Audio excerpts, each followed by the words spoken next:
To my channel. আমি সুমিতা চলে এসেছি নতুন আবার একটি রেসিপি নিয়ে, সেটি হলো কাতলা মাছ। তো খুব কম মশলা দিয়ে কিভাবে মাছ রান্না করব, আর এই গরমের জন্য কম মশলা দিয়ে রান্না করলে আমাদের শরীরের পক্ষে সেটি খুব ভালো। তো চলুন দেখে নিই কীভাবে আমরা মাছটি রান্না করব, আর আমার কি কি উপকরণ লাগছে সেটিও আমি দেখিয়ে দেব।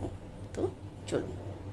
আমি এখানে নিয়ে নিয়েছি মাছ, আর আলু, পটল, চেরা কাঁচা লঙ্কা, আর এখানে নিয়েছি কাঁচা পাকা লঙ্কা, জিরে আর দুটো শুকনো লঙ্কা, আর লবণ, হলুদ, তেল।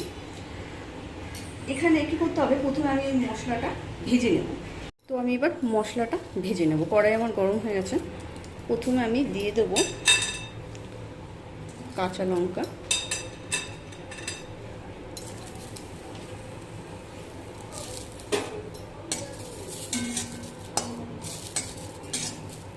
এখানে আমি কাঁচা পাকা লঙ্কা নিয়েছি। এটার জন্য ঝোলের কালারটা খুব সুন্দর আসবে। যেহেতু আমি এখানে লঙ্কার গুঁড়ো বা অন্য কিছু ইউজ করছি না, সেই জন্য আমি এখানে পাকা লঙ্কা নিয়েছি। লঙ্কাগুলো একটু ভাজা ভাজা হয়ে এলে আমি দিয়ে দেবো জিরেটা।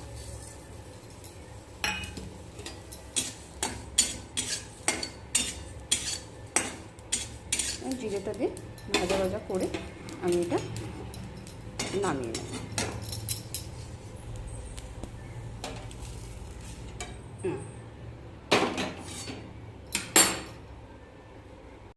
এবার কড়াই আমি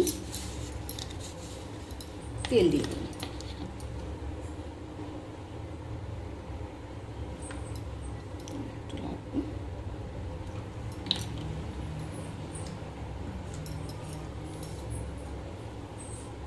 প্রথমে আমি কী করবো, মাছটা ভেজে নেব।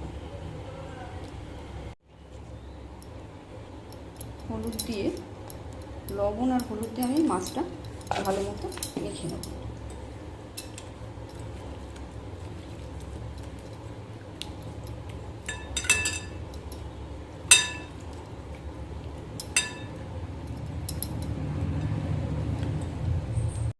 তেল গরম হয়ে গেছে, এবার আমি মাছটা ভেজে নেব।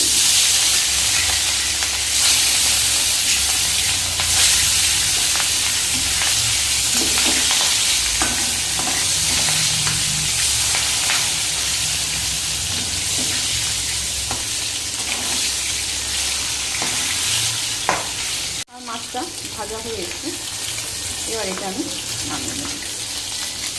এবার আমি তেলের মধ্যে পটলগুলোকে ভেজে নেব। ভাজার সময় আমি লবণ আর একটু হলুদ দিয়ে দেব।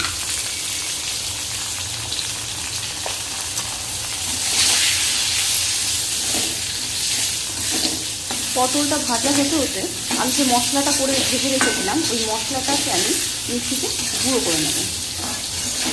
পটলগুলো আমার ভাজা হয়ে গেছে, পটলগুলোকে এবার আমি নামিয়ে নেব।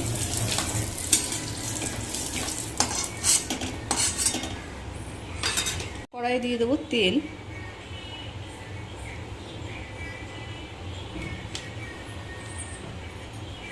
তেল গরম হয়ে গেছে, এর মধ্যে দিয়ে দেবো শুকনো লঙ্কা, দিয়ে দেবো জিরে। এবার যে আলুটা আমি কেটে রেখেছিলাম, ওই আলুগুলো দিয়ে দেবো।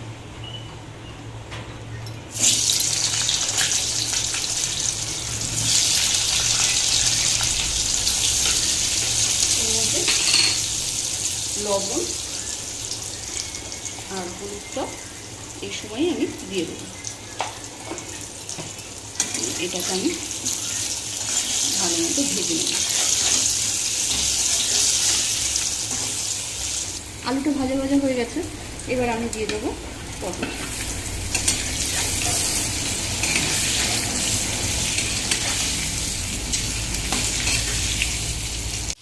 দুটোই ভাজা ভাজা হয়ে গেছে, এবার আমি ঝোলের জন্য যে জল নিয়েছি সেই জলটা দিয়ে দেবো।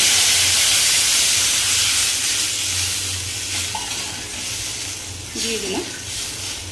এবার যে মশলাটা আমি ভেজে রেখেছিলাম, সেই মশলাটা আমি মিক্সিতে বেটে নিয়েছি, সেই মশলাটা আমি এর মধ্যে দিয়ে দেবো। ভাজা মশলা যেটা, এর মধ্যে আমি দিয়ে দিলাম। দুটো কাঁচা লঙ্কা চিড়ে রেখেছিলাম, একটা দিয়ে দেবো। এবার এই ঝোলটা ফুটবে, তারপর আমি এর মধ্যে মাছ দেবো। ফুটতে শুরু করেছে, এবার আমি এর মধ্যে ভাজা মাছগুলোকে দিয়ে দেবো।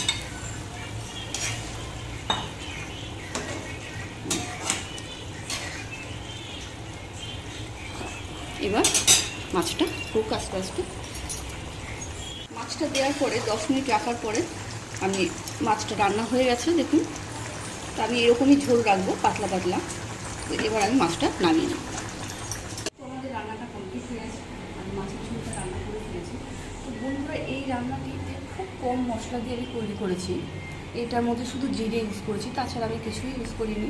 তো এটা আমাদের গরমের জন্য এইরকম হালকা মানে মশলা দিয়ে যদি রান্না করি, সেটা আমাদের স্বাস্থ্যের পক্ষেও খুব ভালো।